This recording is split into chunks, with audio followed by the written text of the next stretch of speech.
আজকে রান্নাঘরে আমি রসা বানিয়ে দেখাবো। তার জন্য লাগছে বিভিন্ন রকম সবজি, বেগুন আছে, কুমড়ো, আলু, টমেটো, কচু, কাঁচা কলা, বড়ি, কতগুলো কাঁচা লঙ্কা।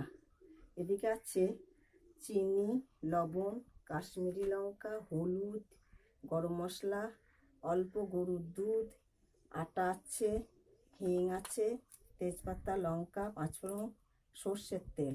এগুলো দিয়ে আজকে আমি রসা বানিয়ে দেখাবো। উনুনে কড়াইটা বসালাম, কড়াইটা গরম হবে। কড়াই গরম হয়ে গেছে, 2 চামচ সর্ষের তেল দেবো। প্রথমে আমি বড়িগুলো ভেজে নেব।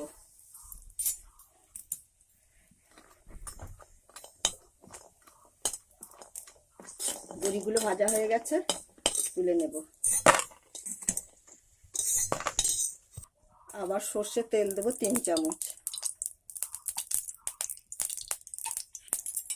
তেল গরম হয়ে গেছে, প্রথমে আলুগুলো ফ্রাই করে নেব।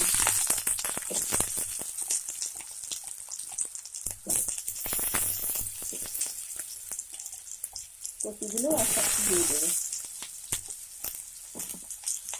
এবার আমি এটাকে এইভাবে নাড়তে থাকবো।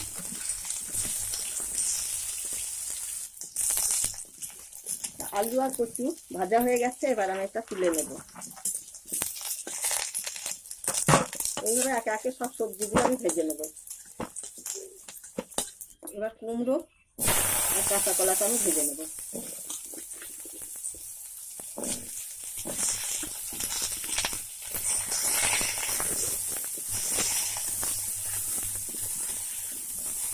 কুমড়ো কাঁচা কলাটা ভাজা হয়ে গেছে, আমি তুলে নিচ্ছি।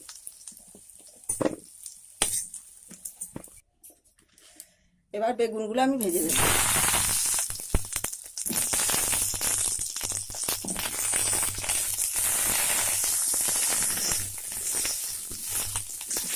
বেগুনগুলো ভাজা হয়ে গেছে, আমি একটা পাত্রে তুলে নিচ্ছি। কড়াইটা গরম হয়েই আছে, এই তেলের মধ্যেই আমি 3 চামচ তেল দিয়ে দেবো, সর্ষের তেল। শুকনো লঙ্কা দেবো, 2 তেজপাতা দেবো, 5 ফোড়ন দেবো, কালো জিরে দেবো, আর অল্প একটু হিং দেবো। টমেটোটা দেবো, সামান্য লবণ দেবো। টমেটোটা গলিয়ে নেবে। আদা, জিরে, ধনে একসাথে আমি পেস্ট করে নিচ্ছি, দিয়ে দিলাম। অল্প জল দিলাম,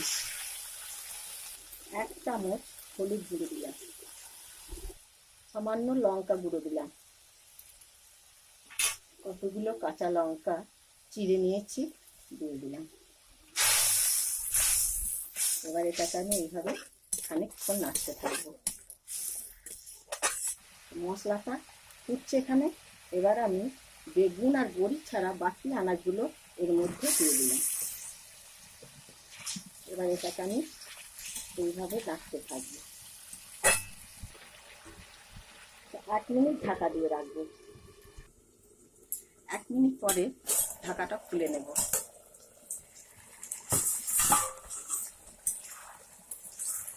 আরো 1 মিনিট এইভাবে নেড়ে নেব।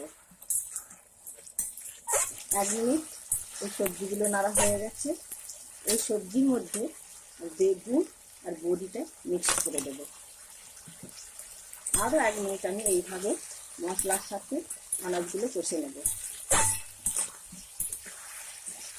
মশলার সাথে আনাজগুলো কষা হয়ে গেছে, এবার আমি পরিমাণ মতো জল দেবো। হাফ সিদ্ধ হয়ে গেছে।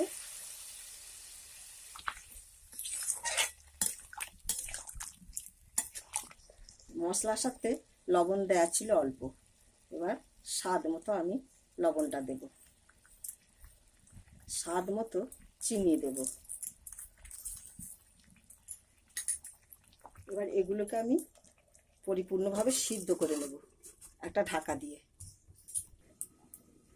ঢাকনাটা এবার আমি খুলে নিচ্ছি।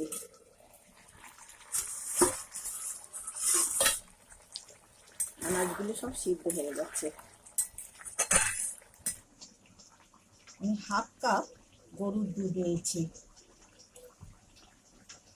এটা আমি 1.5 চামচ আটা নিয়ে এইভাবে গুলে নিলাম।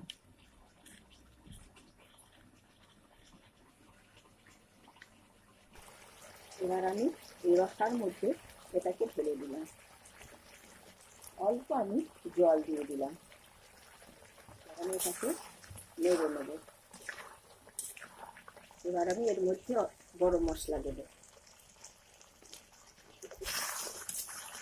রসাটা তৈরি হয়ে গেছে। এবার এটা অন্য পাত্রে তুলে নিয়ে আমি গরম গরম পরিবেশন করব।